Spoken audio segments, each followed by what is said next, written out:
At my mother's funeral, when everyone left the church, my own father attacked me behind the altar. What he didn't realize was that the ceremony microphone was still on. The priest heard everything, and that day changed our lives forever. Good morning, good afternoon, or good evening, my dears. How are you all doing? I hope you're well, healthy, and with peace in your hearts. I'm Margaret Maggie Sullivan, but everyone calls me Grandma Maggie. I'm 79 years old now, thank God, and I live here in Oakfield, a small town in upstate New York. I was born in Pine Creek, Pennsylvania, but life brought me here many years ago, and I've put down roots that I've never been able to pull up. These days, besides taking care of the house and welcoming my 5 grandchildren who come to visit almost every weekend, I bake cakes and cookies to order.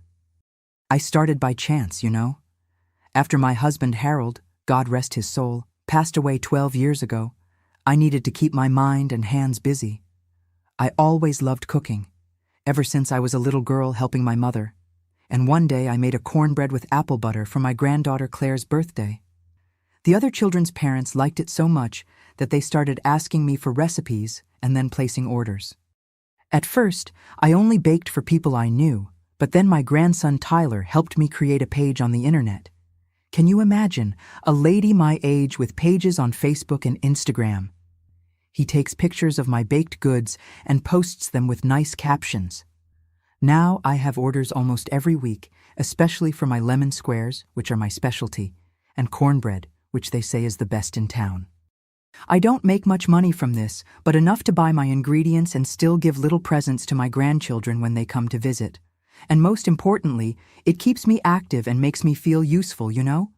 At my age, you need a purpose to get out of bed every day. And you, my dears, who are watching me now, tell me in the comments, which town are you watching from? And what time of day did you find this grandma? Are you having your morning coffee? Or is it lunchtime? Or perhaps in the peaceful evening hours? I always read everything you write, and I'm so happy to know that I have friends from so many different places. Tell me, okay? Let's form a chain of affection between this grandma and all of you. But today, I didn't come just to talk about my baking and my daily life. I want to share with you a story that I've carried inside for many years. A difficult story that for a long time I couldn't even tell myself. It was so painful. But time, my dears, is a powerful medicine. And today I feel that I can talk about it, because it might help someone who is going through something similar. It's a story that begins way back in my childhood in Pennsylvania, when the world seemed so big and at the same time so small for a girl like me. Those were difficult times, but they taught me a lot about life and about the strength that we don't even imagine we have within us. It was there in Pine Creek, a small and simple town where I was born and raised, that everything began.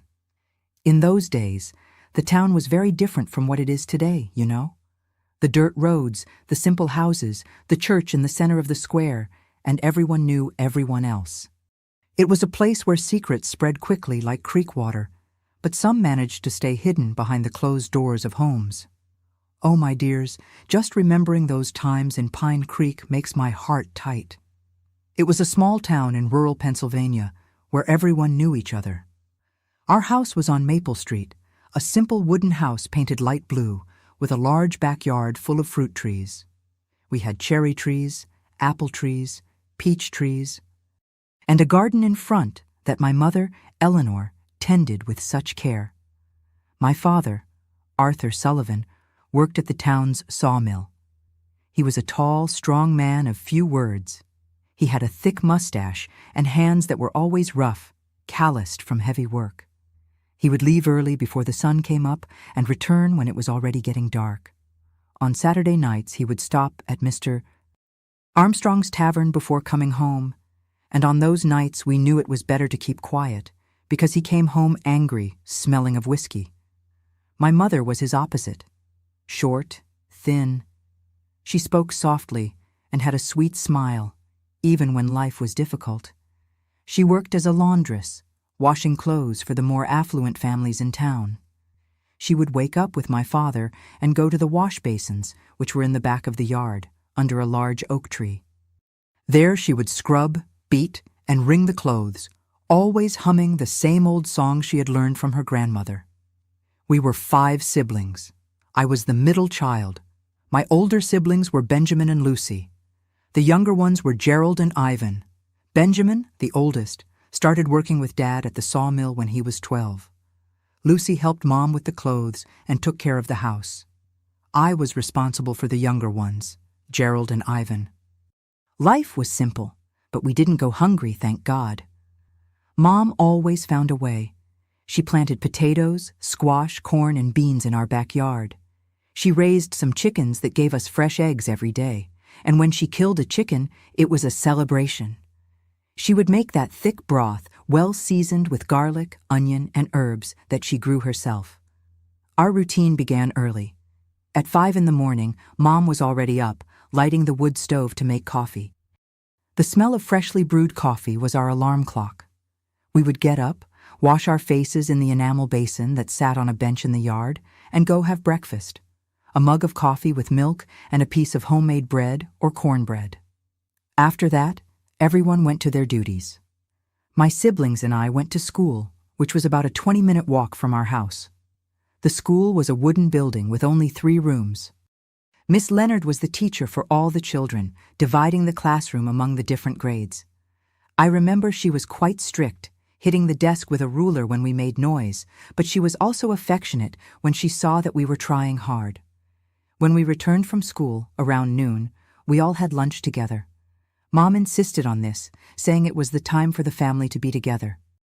The food was simple but tasty. Potatoes, beans, a little extra that could be fried eggs, sausage when we had it, or just sautéed squash. And there was always cornmeal to give it substance. After lunch, I helped wash the dishes and went to take care of my younger brothers. We played in the yard, under the trees. We played tag, hide and seek, jacks, hopscotch. With what we had at hand, we invented fun. We made dolls from corn husks, wooden cars, tops from bottle caps. Ivan, my youngest brother, loved climbing trees. His knees were always scraped from falling so much. We had some neighbor friends who came to play with us. Dorothy, Mrs. Olson's daughter, was my best friend. We played house under the mulberry tree, using leaves as money to buy and sell imaginary things. Jeremy, the son of Mr. Adams the cobbler, always brought his slingshot, and we would try to hit empty cans that we placed on the wall. In our town, the festivals were the most anticipated moments. The 4th of July celebration was the biggest of all. There were parades, picnics, music, and dancing. Mom made sure to dress us as best she could, even in simple clothes. Dad, on festival days, seemed like a different person. He smiled, talked with his friends, even danced with Mom sometimes. But not everything was rosy. Around the time I was 8, I began to notice that things at home weren't going as well as they seemed. Dad started drinking more, not just on Saturdays. Sometimes he came home in the middle of the week smelling of whiskey, talking loudly, complaining about everything. Mom tried to calm him down, told us to go to our room, but even from there, we could hear his shouts and her crying. Once, I woke up in the middle of the night to the sound of things breaking. When I left my room, I saw Mom on the kitchen floor, her face stained with blood, and Dad standing, holding a broken bottle. He saw me and yelled for me to go back to bed. I ran, frightened, and hid under the covers, trembling. The next day, Mom appeared with a bandage on her face and said she had slipped and fallen. But I knew the truth. After that day, things only got worse. Dad lost his job at the sawmill, found another job, lost it again. Money became tighter. Mom had to take in more laundry. Her arms would get red from the soap and cold water, and she coughed a lot, especially on damp winter mornings. It was during this time that I began to notice the strange looks Dad gave me. I was 10 years old, starting to become a young lady, as Mom said. One day, he called me to help him get something from the shed out back. When we went in, he closed the door and tried to touch me in a way that scared me. I managed to escape because Mom called for me at that exact moment. I told Mom in tears. She turned white as paper, hugged me tight, and said, "Always stay close to me or Lucy, my child. Never be alone with your father." From then on, she protected me like a lioness. When Dad arrived, she would invent some task to keep me busy beside her. Time passed, and when I was 12 years old, Mom started getting sick. First, it was just a cough that wouldn't go away. Then came the weakness, the shortness of breath. The town doctor, Dr. Wallace, said it was a lung problem, that she needed treatment in the city. But we didn't have money for that. She wasted away slowly, getting thinner and paler each day. She continued working almost until the end, even when she could barely stand at the wash basin. One day, she couldn't get out of bed. A week later, on a cold June dawn, Mom was gone. I remember the silence that took over the house that morning, a silence that seemed to swallow everything. And I knew at that moment that my life would never be the same. My mother's wake was held in our house, as was customary in Pine Creek at that time. They placed the coffin in the living room, arranged some chairs around it, and people from town came to pay their last respects to Eleanor, who was much loved by everyone. The women brought cakes, breads, and coffee for those keeping vigil. The men talked in low voices in the yard, some smoking their hand-rolled cigarettes. My father received many condolences, but he seemed distant, as if he were somewhere else. He drank all night, in secret. I saw when he would go out to the yard and come back with the strong smell of whiskey on his breath. My siblings were devastated. Benjamin, at 17, tried to be strong, but his eyes were red from crying so much. Lucy, at 15, wouldn't leave the coffin, holding our mother's cold hand. The little ones, Gerald at 9 and Ivan at 7, didn't really understand what was happening, but they felt the sadness in the air. Me? I was in shock. At 12 years old, losing a mother seemed like the end of the world. And it was, in a way. Because she wasn't just my mother. She was my protector, my shield against the evils of the world, especially against my own father. The next day, it was time for the burial. First Baptist Church in the center of town received my mother's body for the funeral service. It was an old church made of wood with a simple but beautiful altar, all hand-carved by local craftsmen. The dark wooden pews were all occupied. It seemed like the entire town had come to say goodbye to my mother. It was on that day that Pastor Anderson used the church's sound system for the first time. It was quite a novelty for our small Pine Creek in 1958. The parish had received a donation of a microphone and some speakers from a wealthy family from Pittsburgh who had a farm in the region. No one in town was used to it yet. "We are gathered here to say farewell to our sister, Eleanor Sullivan." Pastor Anderson's voice echoed through the church in a way we had never heard before, startling some small children. It was strange to hear his voice so loud, seeming to come from all corners at once. During the ceremony, I sat between Lucy and Benjamin in the first row. Dad was next to Benjamin, with the little ones. He couldn't sit still, fidgeting on the bench all the time, running his hands over his face, his hair. I could smell the whiskey even from a distance. The service ended, and the coffin was taken to the cemetery behind the church. After the burial, people began to disperse. Some came to hug us, offer words of comfort, offer help. Mrs. Genevieve, a neighbor of many years, said she would take the little boys to her house to rest and eat something. Benjamin went to accompany an uncle to the bus station. Lucy went with her godmother, Mrs. Hortense, to get some clothes that had been left in the church, used for the altar arrangement, and I was left alone in the church, sitting on a bench, unable to get up. My legs felt like they were made of lead. I looked at the altar and couldn't believe I would never see my mother again. Tears silently rolled down my face. I didn't notice when the church emptied completely. I didn't see when the sexton, Mr. Gentile, left to accompany Pastor Anderson to the parsonage. I didn't notice when my father returned and sat down beside me on the bench. "Margaret," he said, his voice slurred. "Let's go home." I didn't answer. I couldn't look at him. "Your mother is dead," he continued. "Now I'm in charge of everything. Just me." I felt a shiver run down my spine. The tone of his voice was different, threatening. I raised my eyes and saw that he was staring at me in a way that frightened me. "I want to go with Lucy," I managed to say. "Your sister isn't coming back today. She's staying at her godmother's house," he replied, coming closer. "It's just you and me now." The smell of whiskey was so strong, it made me nauseous. I tried to move away, but he grabbed my arm tightly. "Dad, you're hurting me," I said, trying to free myself. "You look just like your mother when she was your age," he muttered, running his other hand over my face. Just like her. At that moment, I understood what was about to happen. The same thing he had tried years before in the shed when Mom saved me. But now, Mom was no longer there. No one was. "Dad, please," I begged, tears coming back forcefully. "Let's go. Everyone is waiting." "No one is waiting," he replied, and his smile chilled me to the soul. "I've sent everyone away." He pulled me behind the altar, where there was a small vestry. I tried to resist, but he was much stronger. I tried to scream, but he covered my mouth with his calloused hand, which smelled of cigarettes and whiskey.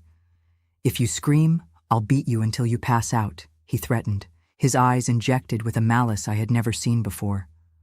"No one will hear anyway. Everyone is still at the cemetery or has gone home." In the vestry, he pushed me against the wall. I hit my back hard and let out a moan of pain. He approached, blocking any chance of escape. "Your place is with me now. I'll teach you to be a woman," he said, beginning to unbuckle his belt. That's when I heard a strange noise, a click, and then my father's voice echoed through the empty church. "Your place is with me now. I'll teach you to be a woman." We both froze. My father looked around, confused. His voice had come out through the church's speakers. And then I understood. The microphone that Pastor Anderson had used during the service was still on. It was there, on a table near the altar, and it had picked up what my father had said. For a second, I saw the panic in his eyes. He let go of my arm and moved back a little, looking at the vestry door, as if expecting someone to enter at any moment. That's when I heard another voice. "Is anyone still there?" It was Pastor Anderson. He had come back to turn off the sound system. "Help! Pastor, help!" I screamed with all the strength I could gather. My father tried to silence me, but I dodged. I ran to the vestry door, to the altar, away from him. Pastor Anderson appeared at the side door of the church, confused. When he saw me running, with my face red from tears, and my father coming after me with his belt in his hand, he quickly understood that something was very wrong. "What's happening here?" he asked, his voice firm and authoritative. He was going to—" I couldn't complete the sentence, sobbing. My father stopped, seeing the pastor. He tried to compose himself, putting his belt back on. "It's nothing, Pastor. The girl is upset because of her mother," he said, trying to appear normal. "Let's go home, Margaret," he ordered, extending his hand to me. I cowered behind Pastor Anderson, trembling. "Arthur, I think you need to calm down," the pastor said seriously. "I just heard what you said to your daughter. The microphone was still on." My father turned pale. He looked at the microphone on the table, then at the pastor, then at me. "I don't know what you're talking about, Pastor." He tried to defend himself, but his voice trembled. "I know exactly what I'm talking about," the pastor replied severely. "And I think it's better for you to go home now, alone. Margaret will stay at the parsonage tonight." "She's my daughter," my father protested, anger growing in his voice. "And she's under the church's protection now," the pastor replied, not backing down. "Go home, Arthur. Tomorrow we'll talk with Sheriff Yuriko about this." At the mention of the sheriff, my father took a step back. He looked at me with hatred, then at the pastor. "This isn't over," he threatened, before turning his back and leaving the church, staggering. When he left, my legs gave way. I fell to my knees, trembling and crying. Pastor Anderson knelt beside me, placed his hand on my shoulder. "Everything is all right now, my child," he said gently. "He won't hurt you. I won't allow it." At that moment, sitting on the cold floor of the church, looking at the altar where my mother's coffin had been hours before, I knew that nothing would be the same again. In a single day, I lost my mother and discovered that my father was a monster. But because of a microphone that someone forgot to turn off, I had been saved from a terrible fate. "Come, my child," Pastor Anderson said, helping me to get up. "Mrs. Genevieve will take care of you and your siblings for now.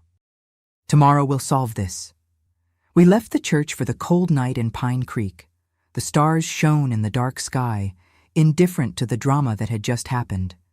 I didn't know what would come next, but I knew that something had changed forever that day. That night, I couldn't sleep. I stayed at Mrs. Genevieve's house, along with my younger brothers. Gerald and Ivan slept peacefully, not understanding the gravity of what had happened. Benjamin arrived later, and, when he learned what had occurred, he was furious. He wanted to go confront our father, but Mrs. Genevieve convinced him to wait until the next day, when the sheriff would be present. "It will be worse if you go there alone, my son," she said, holding Benjamin's arm. "Your father is drunk and violent. Let justice solve this." Lucy arrived the next morning, brought by her godmother. When we hugged, we cried together. I told her in whispers what had happened in the church. She turned pale, then red with anger. "I always suspected," she murmured, "by the way he looked at you. Mom knew too. That's why she never left you alone with him." The news of what happened in the church spread quickly through the small town. Before noon, everyone in Pine Creek knew that Arthur Sullivan had tried to abuse his own daughter on the day of his wife's burial, and that the church microphone had caught everything. Sheriff Richards came to visit us at Mrs. Genevieve's house. He was a tall man, with a graying mustache and a severe look. He sat with me in the kitchen, while Mrs. Genevieve stayed by my side, holding my hand. "I need you to tell me exactly what happened, Margaret," he said, taking a small notebook from his pocket. "I know it's difficult, but I need to know everything to be able to help you and your siblings." With great effort and several pauses to regain courage, I told everything. From the first attempts by my father years before to what happened in the church. The sheriff noted everything down, asking occasional questions, but always with respect and care. When I finished, he closed his notebook and looked at me with compassion. "You're very brave, girl," he said. "I'll take all necessary measures. Your father will answer for what he did." He stood up and called Benjamin, who was in the living room with the others. They talked in low voices for a few minutes. "I'm going to arrest your father right now," I heard the sheriff say, "but we need to think about what will happen to the 5 of you." That's when the real difficulty began. We were 5 siblings without father or mother. Benjamin, even at 17, couldn't legally take care of us. We had no close relatives in Pine Creek. What would become of us? That same afternoon, Sheriff Richards and 2 more deputies went to our house and arrested my father. They said he resisted, broke furniture, tried to escape through the back, but ended up being captured. He was taken to the town jail, where he would stay until being transferred to the larger prison in Williamsport. The following days were a whirlwind. We couldn't go back to our house. We didn't want to go back. We were scattered. Lucy and I at Mrs. Genevieve's house, Benjamin at a friend's house, the boys with Lucy's godmother. The entire town mobilized to help us, donating clothes, food, offering temporary shelter. But everyone knew that this couldn't last forever. A week after my mother's burial, we were called to a meeting at the town hall. Present were the mayor, Mr. Custodio, Sheriff Richards, Pastor Anderson, and a woman we had never seen before, Mrs. Matthews, a social worker from the state capitol. "Children," the mayor began, uncomfortable, "we're trying to find the best solution for you. Unfortunately, we don't have a family here in Pine Creek that can take in all 5 of you together." My heart tightened. I understood what that meant even before he continued. "Mrs. Matthews came from the capital to help find homes for you," he continued, "perhaps in different towns." "No!" Lucy shouted, suddenly standing up. "We won't be separated. We're a family." Benjamin, always more contained, was also visibly shaken. "Mr. Mayor, please," he begged. "We've already lost our mother. Our father, well, he wasn't really a father for a long time. We only have each other now." Mrs. Matthews approached, her expression soft but firm. "I understand your pain," she said, "but I need to be honest. It's very difficult to find a home for 5 children together. Benjamin, you're already 17, soon you'll be of legal age. Perhaps you can work and, eventually, reunite your siblings. But for now, we need to ensure that everyone has a safe roof and responsible adults to take care of you." It was the saddest day since my mother's burial. The prospect of being separated was like a knife to the chest. After the meeting, the 5 of us hugged, crying in the middle of the street, making desperate promises to meet again someday. And that's how, 2 weeks after losing my mother, I also lost my siblings. Each one went to a different place. Benjamin stayed in Pine Creek, working at the sawmill. Lucy went to Williamsport to live with a family of teachers. The 2 little ones, Gerald and Ivan, went together to Scranton, to the home of a farmer couple who couldn't have children. And me? I was sent farther away. I ended up in Oakfield, in upstate New York, in the house of a great-aunt I barely knew, Aunt Josephine, my maternal grandmother's sister. She was a widow, had no children, and agreed to take me in when she learned of my situation. The trip to Oakfield was a nightmare. It was the first time I had left Pine Creek. Mrs. Matthews accompanied me on the train to Buffalo, where we changed to another train to Oakfield. It was almost 2 days of travel. I couldn't stop crying, thinking of my siblings, my mother, the life I had left behind. "Everything will be all right, Margaret," Mrs. Matthews repeated, trying to console me. "Your great-aunt is a good person. She will take good care of you." When we finally arrived at the Oakfield station, there was Aunt Josephine waiting for me. She was a lady in her 60s, thin, with gray hair tied in a bun. She wore a simple dark dress and had a rosary wrapped around her wrist. Her face was serious, but not unkind. "So this is Margaret," she said, examining me from head to toe. "Welcome, girl.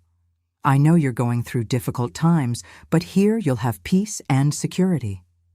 Aunt Josephine said goodbye to Mrs. Matthews and took me to her house, which was a few blocks from the station. It was a modest but well-kept house with a garden in front and a yard in the back. Very different from our wooden house in Pine Creek. "This will be your room," she said, showing a small but clean room with a single bed, an old wardrobe, and a small table. "You can arrange your things there. The bathroom is at the end of the hall. We have dinner at 6 o'clock sharp." And so began my new life in Oakfield. Aunt Josephine wasn't a warm or affectionate person, but she was fair and respectful. She established clear rules from the beginning. I would go to school, help with household chores, attend church every Sunday, and should be home before dark every day. "I don't want to know about loitering or bad company," she warned. "I've been through a lot in life to have headaches in my old age." The adaptation was difficult. The new school, the classmates who looked at me as a stranger, the different accent, the customs of the bigger town, everything made me feel displaced. The nights were the worst. Lying in bed, I would think of my siblings scattered, of my mother who was no longer there, and cry silently so as not to disturb Aunt Josephine. The nightmares started in the first week. I dreamed of my father chasing me through the church, of my mother's coffin, of the separation from my siblings. I would wake up screaming, sweating, trembling. Aunt Josephine would come running to see what was happening. "It's just a nightmare, girl," she would say, not very good at consoling. "Say a Lord's Prayer and go back to sleep." At school, the children found out about my story through the adults who commented in low voices. Soon the whispers began. "She's the girl whose father tried to abuse her. She's the orphan who came from Pennsylvania. They say her father is in prison." I isolated myself more and more. I didn't want friendships, didn't participate in games. In the classroom, I sat in the back and only spoke when the teacher insisted a lot. My grades, which had always been good in Pine Creek, plummeted. One day, the principal, Mrs. Eulalia, called me to her office. She was a middle-aged woman, severe, but with kind eyes. "Margaret," she said, indicating a chair for me to sit on, "I'm concerned about you. I know you've been through terrible things, but if you continue like this, You'll lose the school year." I didn't answer, looking fixedly at my hands. "You need to open up a little, girl," she continued. "There are people here who want to help you. Miss Celia said you're intelligent, that you understand the material quickly, but you don't participate, don't do your homework properly." I remained silent. "Look," she sighed, "I'm going to make you a proposal. We have a psychologist who comes to the school once a week, Dr. Nancy. How about talking to her? It might help." I looked up, surprised. I had never heard of a psychologist before. "What is a psychologist?" I asked, my voice almost a whisper. "She's a doctor who helps us understand what we're feeling, to deal with difficult problems," she explained patiently. "It doesn't hurt. There are no injections," she smiled, trying to make me more comfortable. "It's just conversation." Reluctantly, I agreed. The following week, I met Dr. Nancy. She was a young woman with round glasses and a gentle smile. Contrary to what I expected, she didn't ask 1,000 questions about what had happened to me. We just talked about school, about Oakfield, about how I was adapting. In the following weeks, I continued the meetings with Dr. Nancy. Gradually, I began to trust her, to tell more about my life, my fears, my longing for my siblings. "It's normal to feel all this that you're feeling, Margaret," she told me one day. "You've been through very big traumas in a short time. But gradually, you'll learn to live with these memories without them preventing you from moving forward." The months went by. I continued living with Aunt Josephine, going to school, talking with Dr. Nancy. The nightmares became less frequent, although they never completely disappeared. At school, I began to make some friendships, nothing very close, but at least I no longer felt completely alone. What hurt the most was the lack of news from my siblings. Aunt Josephine wasn't in a position to take me to visit them, and contact was limited to rare letters. Benjamin wrote from time to time, telling that he continued at the sawmill, that he was saving money to reunite us someday. Lucy sent only 2 letters in the first year, saying that she was well, but missed us a lot. From the little ones, we had almost no news, only what came through social workers. They were adapted, growing well, beginning to call the couple from Scranton Dad and Mom. And my father? He was sentenced to several years in prison. The trial took place in Williamsport, and I didn't have to attend, thank God. The testimony I gave to Sheriff Richards was enough, along with Pastor Anderson's testimony about what he heard through the church microphone. That's how I spent my adolescence in Oakfield, between Aunt Josephine's house, school, and sessions with Dr. Nancy. A simple life, without great joys, but also without the terrors I experienced on that fatal day in First Baptist Church. The years passed in Oakfield. I was already 16, almost a woman. Physically, I had grown and developed, but inside I still carried the scars of the past. I continued living with Aunt Josephine, who was already over 65 and increasingly rigid in her rules and schedules. At that time, I no longer went to sessions with Dr. Nancy. She had moved to New York City, and the school couldn't get another psychologist to replace her. The emotional wounds, which seemed to be healing, began to open again without that weekly support. It was during this period that the nightmares returned with full force. Night after night, I would wake up screaming, sweating, trembling, reliving that terrible moment in the church. Aunt Josephine, who never had much patience, began to get irritated. "Girl, it's been 4 years. You need to get over this. We can't wake up the whole neighborhood with your screams anymore," she would complain, rubbing her sleepy eyes, standing at the door of my room. But it wasn't just that. I began to have anxiety attacks during the day, too.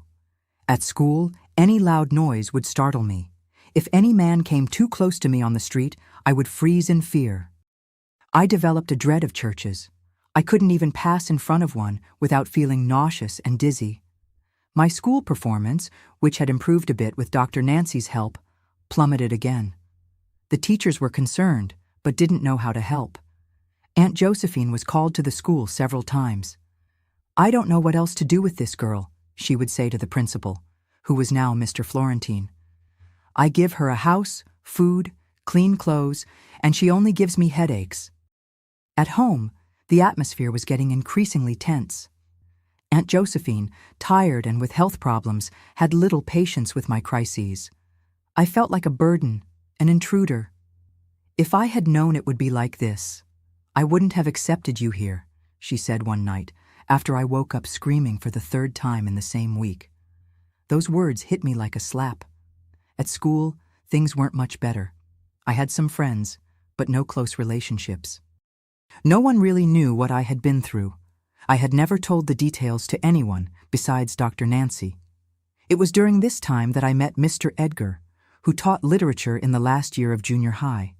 He was a middle-aged man with graying hair at the temples and gentle eyes behind his reading glasses. He noticed my isolation and tried to bring me closer to books as a form of escape. "Literature can be a refuge, Margaret," he told me one day after class. "In books, we can find characters who went through difficulties like ours and managed to overcome them." He lent me some books, novels, poetry, short stories. I read all of them avidly, finding there a world where I could forget my own reality for a few hours. For the first time in years, I felt that there was a small light at the end of the tunnel. But then came the incident that changed everything. It was a Saturday afternoon. I was home alone. Aunt Josephine had gone to the doctor in Rochester and would only return on Sunday. I was reading one of the books that Mr. Edgar had lent me when I heard knocks on the door. When I opened it, I came face to face with a man in his 40s, tall, strong, with a thick mustache that immediately reminded me of my father. I took a step back, frightened. "Are you Margaret?" he asked, his voice deep and rough. "Yes," I stammered. "Who are you?" "I'm Joseph Perkins," he introduced himself. "A friend of your brother Benjamin. He asked me to come see you, bring news." My heart raced. News from Benjamin. It had been almost a year since we had received letters from him. "Please, come in," I invited, still wary, but anxious to hear about my brother. Joseph entered, looking around Aunt Josephine's modest living room. He sat on the sofa, occupying almost all the space with his large body. "Your brother is well," he began. "He's working with me now, in construction in Pittsburgh. He sends his regards and says he'll soon be able to come visit you." Tears came to my eyes. So many years without seeing Benjamin. He must be a grown man now, over 21 years old. "And the others?" I asked anxiously. "Do you know anything about Lucy, Gerald, Ivan?" Joseph shook his head negatively. "I only know Benjamin. We've been working together for about 6 months." I talked a bit more with him, asking several questions about my brother. Joseph answered some, but seemed increasingly restless, shifting on the sofa, looking at me in a way that began to bother me. "Are you alone here?" he asked suddenly, interrupting my question about how Benjamin's health was. "My aunt comes back tomorrow," I replied, feeling a shiver run down my spine. Something in his tone put me on alert. I see," he murmured, getting up. He was very tall, and suddenly the room seemed too small. "You've grown, huh? Benjamin showed me a photo of you when you were a child, but now you're already a young lady." He took a step in my direction. I instinctively backed away. "I think it's better for you to leave," I said, my voice trembling. "It's getting late." "Come on, girl," he smiled, but it was a smile that didn't reach his eyes. "I came from so far to see you. We can talk a bit more." He advanced further, and I continued backing away until I felt the wall behind my back. At that moment, I had a terrible flashback of what happened in the church with my father. The same sensation of being cornered, the same paralyzing fear. Joseph stretched out his hand to touch my face. I closed my eyes, trembling. "You're very pretty," he whispered, his voice changing to a tone that I immediately recognized, the same tone my father used that day. That's when something inside me exploded. Years of fear, of pent-up anger, of powerlessness, everything came to the surface at once. I opened my eyes, and instead of cowering, I pushed Joseph with all the strength I could gather.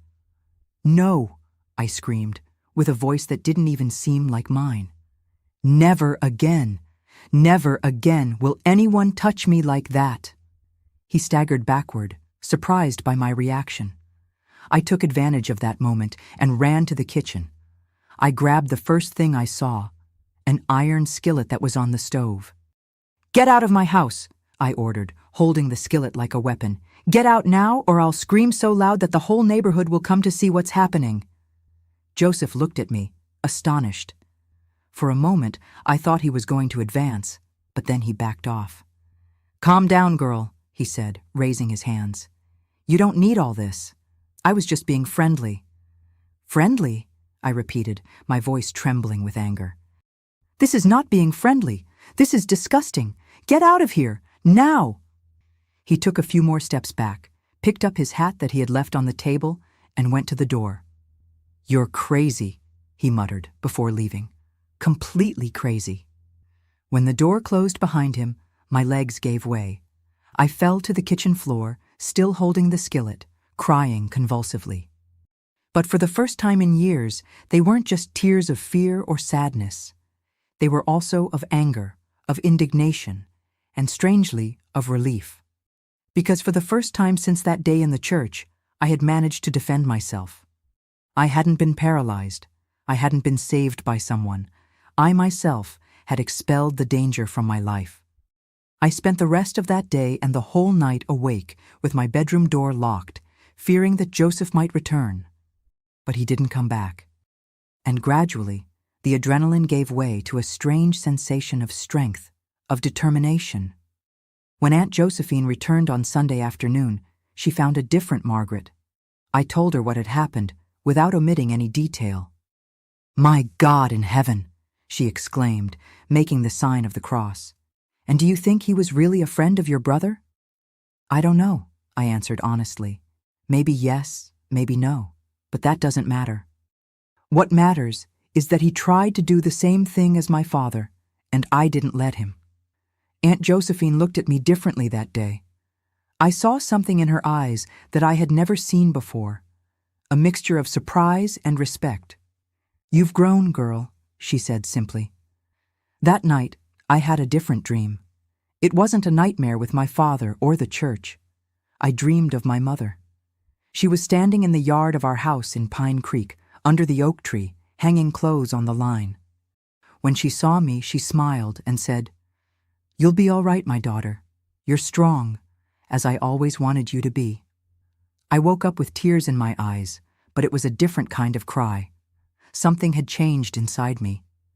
That confrontation with Joseph had been my tipping point, the moment I decided that I would no longer be a victim, that I wouldn't let the past control my future. On Monday, I went to school with a new determination. I sought out Mr.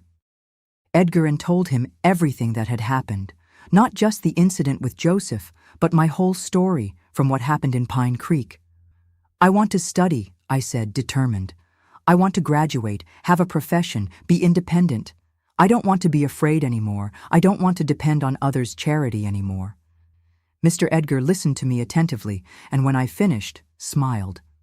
"That's exactly what you should do, Margaret," he said, "and I'll help you." That's how, at 16, after so much suffering, I finally found a path out of the shadows. It wouldn't be easy, I knew. The scars were still there, and they always would be. But now I had something I didn't have before, the certainty that I was capable of fighting for myself. After that confrontation with Joseph, something fundamental changed inside me. It was as if a flame had been lit, a flame of determination that would no longer let anyone put it out. Mr. Edgar became my great ally in this new phase. He wasn't just a teacher, but a mentor who believed in my potential. "Margaret, you have a natural intelligence," he would tell me. "You can't waste that. You need to study, graduate, build a life for yourself." With his help, I began to dedicate myself intensely to my studies. I spent hours in the school library, reading everything I could: math, English, science. I absorbed knowledge like a sponge. My grades, which were so bad before, began to improve dramatically. Mr. Florentine, the principal, noticed this change. "It's impressive how you've changed, girl," he commented once when he saw me leaving the library with a stack of books. "What happened?" "I discovered that I have strength, Mr. Florentine," I answered simply. and that I want more from life than just being the traumatized orphan from Pine Creek. Aunt Josephine also noticed the change. The nightmares didn't stop completely, but they became less frequent. I was more willing, more present, helped more around the house. Our relationship, previously so tense, began to improve. "I never thought I would say this," she commented one night as we were having dinner, "but I'm proud of you, Margaret." Those words meant a lot to me. It was the first time someone had said they were proud of me since my mother had passed away. When I turned 17, Mr. Edgar called me for a special conversation. "Margaret, you know you'll graduate from junior high this year," he began. "Have you thought about what you'll do after?" I had thought, yes. I wanted to continue studying, do high school, maybe even college, although that seemed too distant a dream for a poor girl from the countryside. "I want to continue studying, Mr. Edgar," I replied. "But I don't know if it will be possible. Aunt Josephine is already elderly. She doesn't have the means to support me for much longer." "That's what I want to talk about," he said, smiling. "My wife, Mrs. Clara, teaches at St. Mary's Academy in Buffalo. It's a Catholic school, but they have a scholarship program for promising students. I've spoken about you to her, and she believes you have a chance of getting a spot." My heart raced.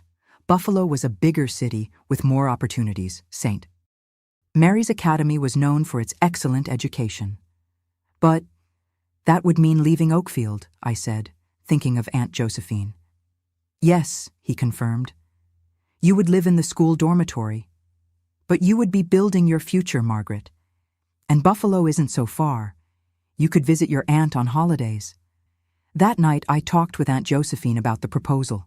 To my surprise, she was totally in favor. "Girl, do you think I'm going to live forever?" she said with her usual frankness. "I'm almost 70 years old. I have my health problems. What would become of you if I passed away? You need to have your own path. If you have this opportunity, grab it with both hands."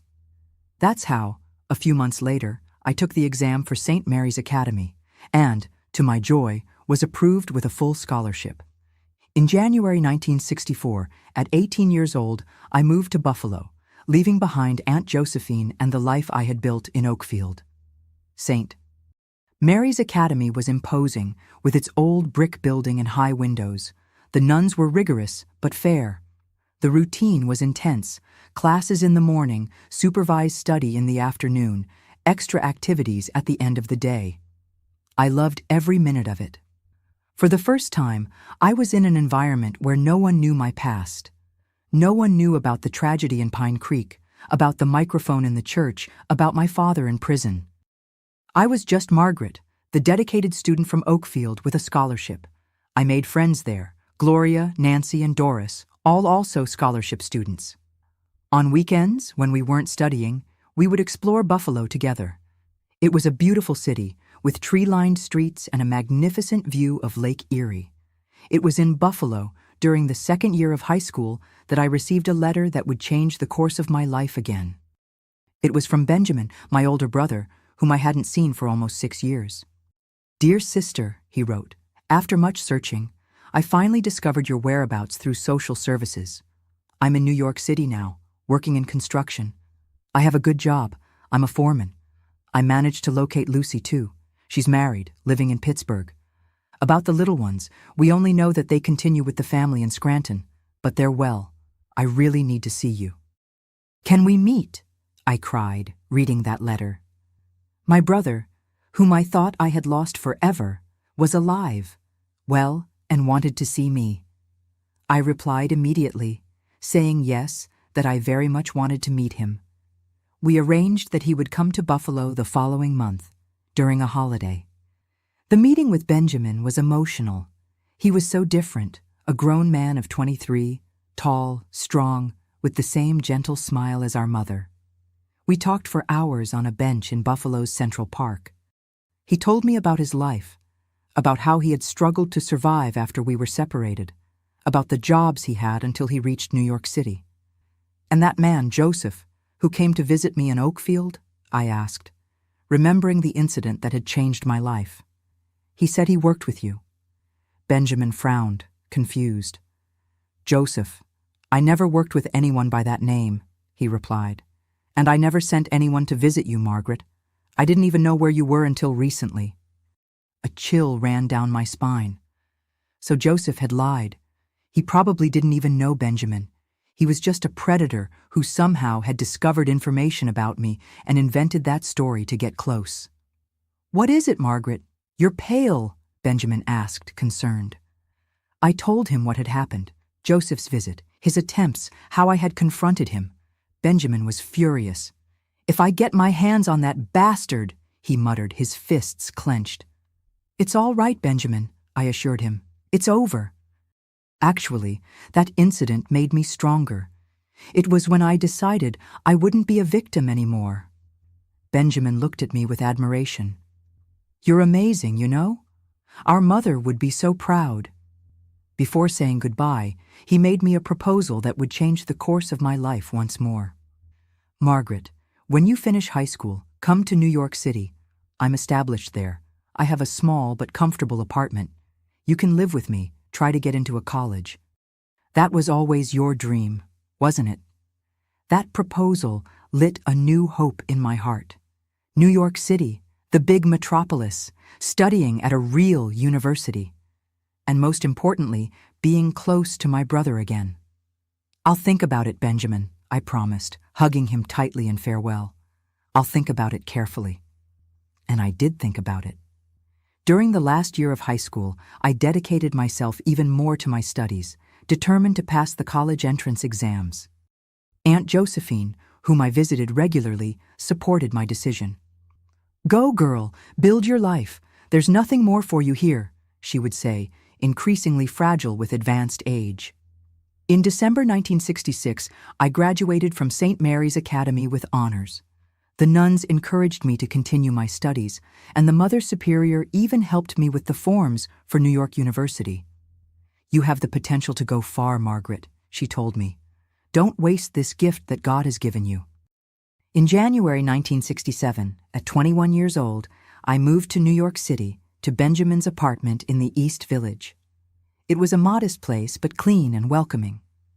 My brother had become a responsible and hard-working man, respected in the construction company where he was a foreman.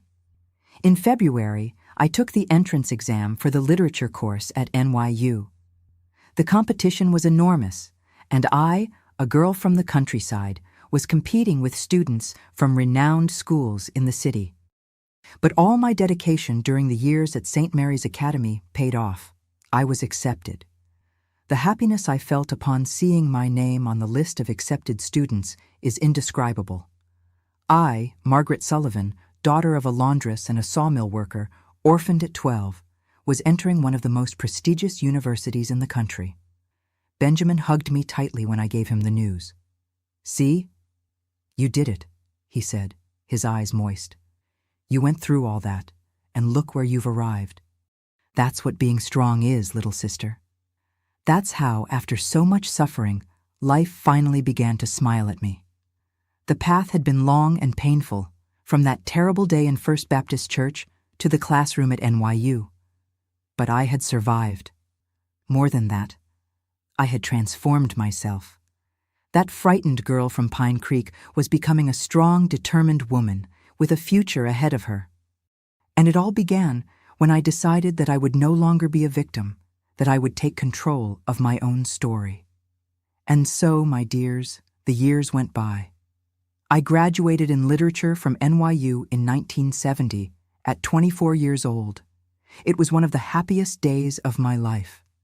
Benjamin was there at the graduation, proud as if he were my father.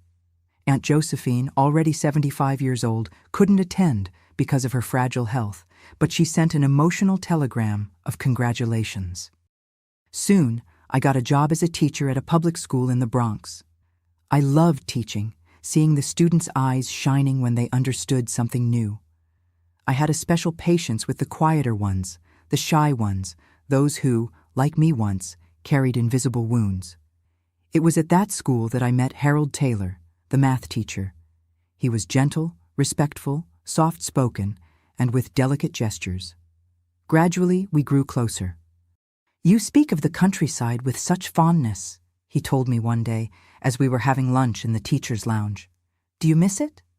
"Some things," I replied. "The clean air, the starry sky, the more tranquil rhythm of life." "I'm from the countryside too," he shared. "From upstate. My parents still live there." Our friendship grew, and in 1972, to my surprise, he asked me to be his girlfriend. I hesitated at first. The ghost of my past still haunted me. "I need to tell you some things about me, Harold," I said, determined to be honest. "About my past, about what happened to me." And I told him everything. About my mother's death, about my father, about the microphone in the church, about the years of separation from my siblings, about Joseph and how that had transformed me. He listened to me in silence, holding my hand. "Margaret," he said when I finished, "you are the strongest person I've ever met. And I love you exactly as you are, with everything you've lived through, with all your scars." We got married in 1973 in a simple ceremony with few guests. Benjamin was my best man. Lucy came from Pittsburgh with her husband and 2 small children. Even Gerald, already 24 years old, managed to come. It was our first reunion after so many years. Only Ivan couldn't attend. He was working on a merchant ship sailing around the world. We bought a small house in Yonkers, and there we built our life together. In 1975, our first daughter was born, Eleanor, in honor of my mother. 3 years later came Mark. The family I had lost so early was being rebuilt. I continued teaching, now at a school closer to home. Harold became the principal of a public school. Life followed its tranquil course, with the normal joys and challenges of any family. In 1985, Aunt Josephine passed away at 87 years old. I went to the funeral in Oakfield, and despite the sadness, I felt a great gratitude for that woman who, in her own way, had taken me in when I most needed it. She left me her house as inheritance, the same house where I had lived my adolescence. "What are we going to do with the house?" Harold asked when we returned to Yonkers. "For now, nothing," I replied. "Let's keep it. Who knows, maybe someday." And that day came sooner than we had imagined. In 1990, Harold suffered a heart attack. It wasn't fatal, thank God, but the doctors recommended a quieter life away from the stress of the city. "What if we moved to Oakfield?" I suggested. "Aunt Josephine's house is there, the air is cleaner, life is calmer." That's how, at 44 years old, I returned to Oakfield, no longer as the traumatized girl, but as an accomplished woman, with a husband, children, and a career. I got a transfer to a local school, and Harold, after fully recovering, began giving private math lessons at home. Our children, already teenagers, adapted well to life in the small town. The years went by. The children grew up, graduated, left home. Eleanor became a doctor and went to live in Rochester. Mark followed in his father's footsteps and became a math teacher, but in Albany. In 2001, I retired after 30 years of teaching. It was a tranquil transition. I continued giving private English lessons to students in town and began dedicating myself more to cooking, especially the desserts I learned from my mother back in Pine Creek. Life was serene until, in 2013, Harold left us, victim of a second heart attack, more severe. It was 40 years of a happy marriage, of true companionship. The pain was immense, but the years had taught me to deal with losses. And here I am today, at 79 years old, living in this same house that once belonged to Aunt Josephine, now transformed by time and the renovations we made over the years. My children visit me whenever they can, bringing my 5 grandchildren, Tyler and Claire, Eleanor's children, and Louis, Mary, and Philip, Mark's children. My day-to-day is tranquil. I wake up early, as I've always done. I take care of my plants in the garden, bake my desserts to order, receive visits from former students who still call me Mrs. Taylor. On Tuesdays and Thursdays, I go to the Senior Center, where I participate in a knitting and crochet group. The nightmares that tormented me so much in my youth are now rare. The scars are still there, but they don't hurt as before. I've learned to live with my past without letting it define my present. Of all my siblings, only Benjamin and Lucy are still alive. We talk on the phone regularly and meet at family gatherings. Gerald passed away in 2010 from cancer. Ivan, the youngest, disappeared on a sea voyage in 1998. We never knew exactly what happened. As for my father, I heard that he died in prison in 1970 without ever having attempted to contact us. I felt neither anger nor forgiveness, just a distant indifference, as if he were a character from a story I read a long time ago. Life has taught me that we are much stronger than we imagine, that the worst storms pass, and that it is always possible to rebuild, to begin again, to find joy, even after the deepest pain. My dear ones who are listening to me, I've reached this point, at 79 years old, carrying with me the scars of the past, but also the strength I found to overcome each obstacle.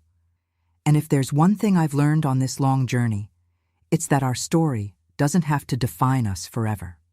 If you're going through a difficult time, an abuse, a situation that seems to have no way out, I want to tell you, from my heart, you are not alone. And more importantly, you are stronger than you imagine. Inside you, there is a strength that perhaps you don't know yet, a strength that only appears when it's really necessary.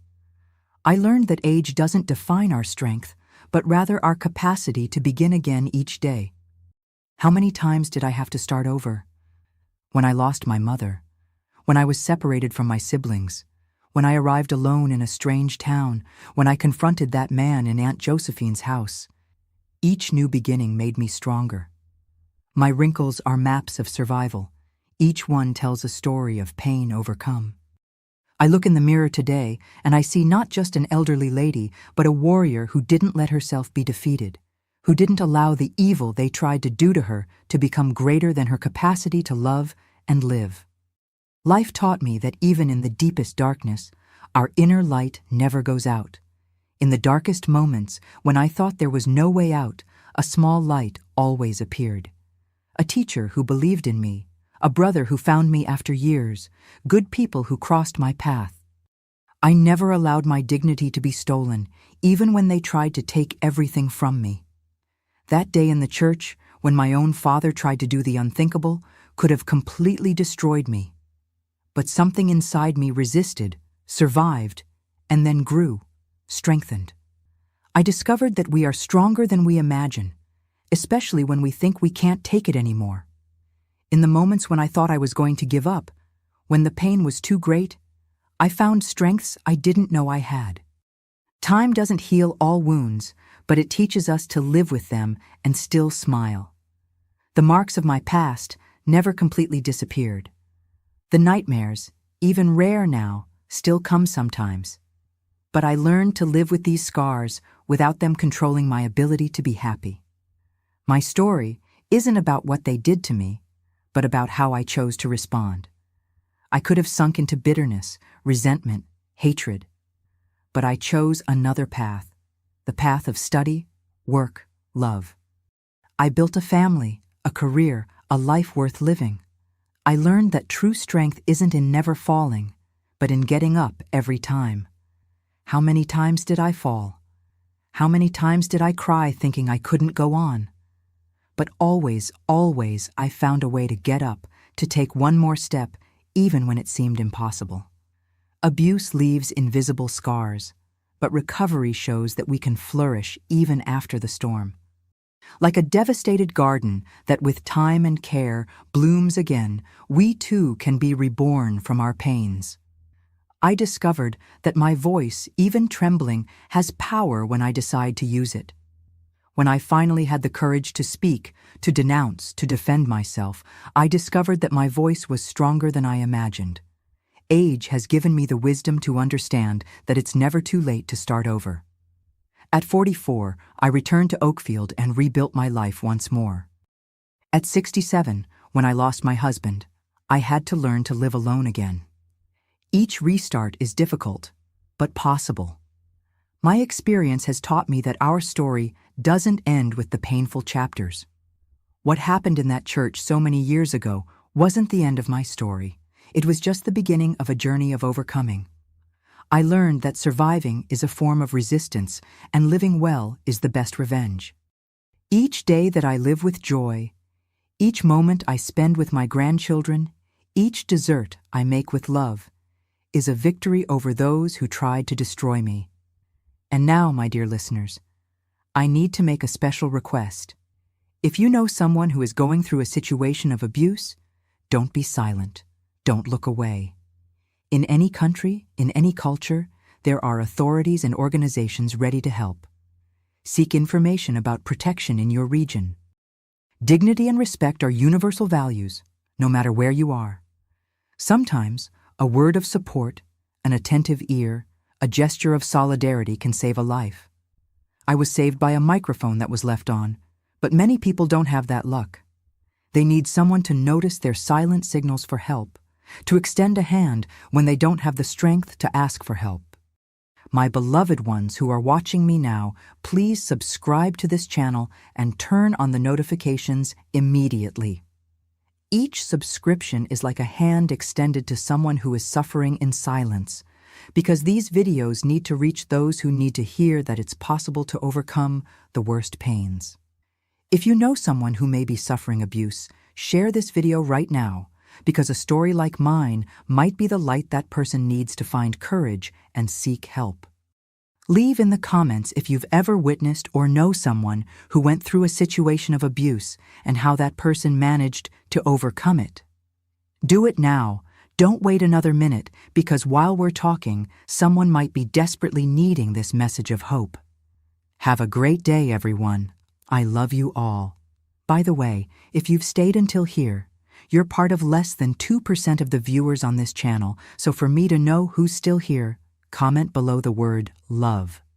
Kisses from Grandma Maggie always.